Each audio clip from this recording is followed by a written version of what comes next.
Before we begin Lectio Divina, let us remember the steps to help us have a fruitful Lectio Divina. And these 15 steps are taken from the schoolofmary.org website. The 15 steps. First part, preparing. Sit in a quiet place. 2. In the presence of Christ, entering in my conscience. 3. Consider his desire to speak to me. 4.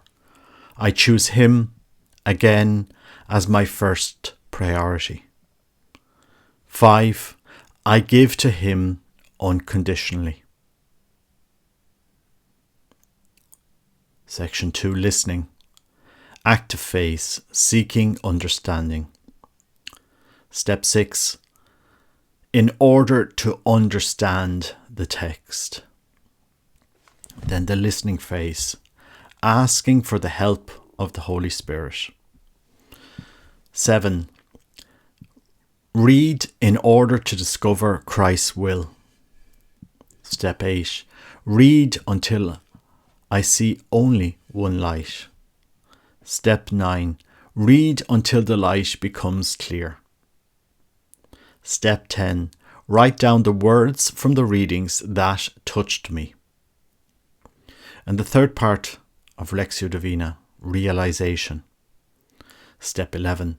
Asking for the Holy Spirit's help in order to put into practice the word. Step 12. Give thanks, being immersed in him. Step 13. Pushing into practice the word I received. Step 14. Echoes during the day. And step 15.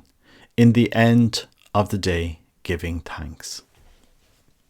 For further information on these steps, please find a link to the School of Mary below, and you will find detailed descriptions and understandings of these various steps.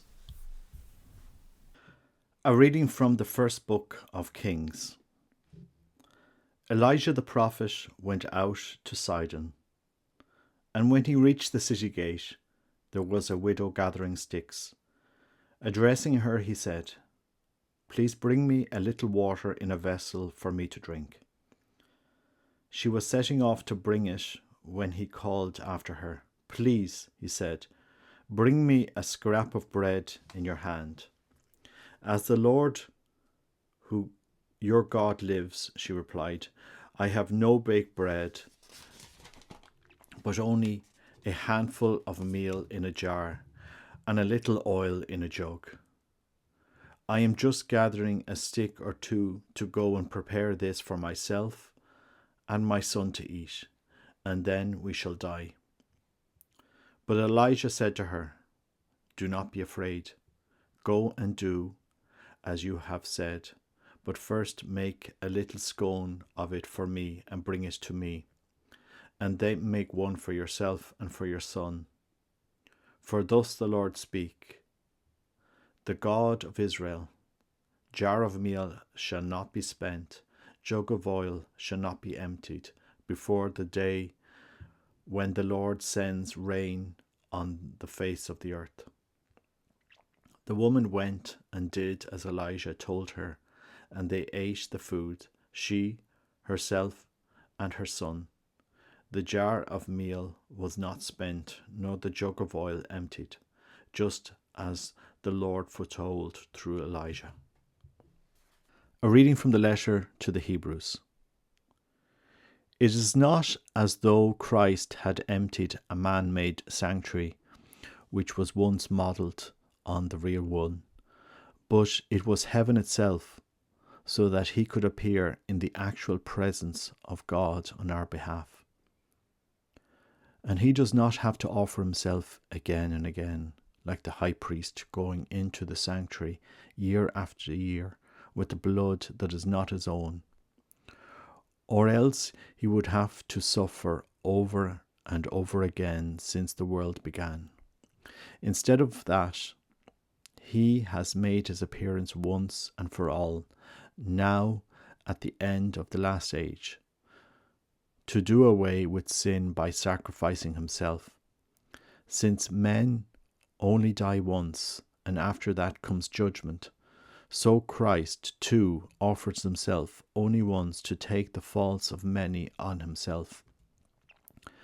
And when he appears a second time, it will not be to deal with sin, but to reward with salvation those who are waiting for him. A reading from the Holy Gospel according to Mark.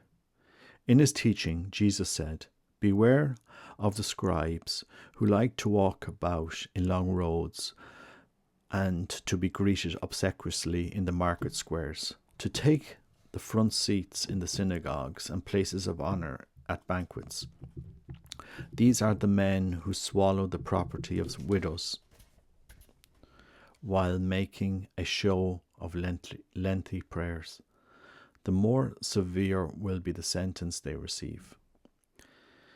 He sat down opposite the treasury and watched the people putting money into the treasury, and many of the rich put a great deal. A poor widow came and put in 2 small coins, the equivalent of a penny. Then he called his disciples and said to them, "I tell you solemnly, this poor widow has put more in than all who have contributed to the treasury, for they have all put in money they have over, but she from the little she had has put in everything she possessed, all she had to live on."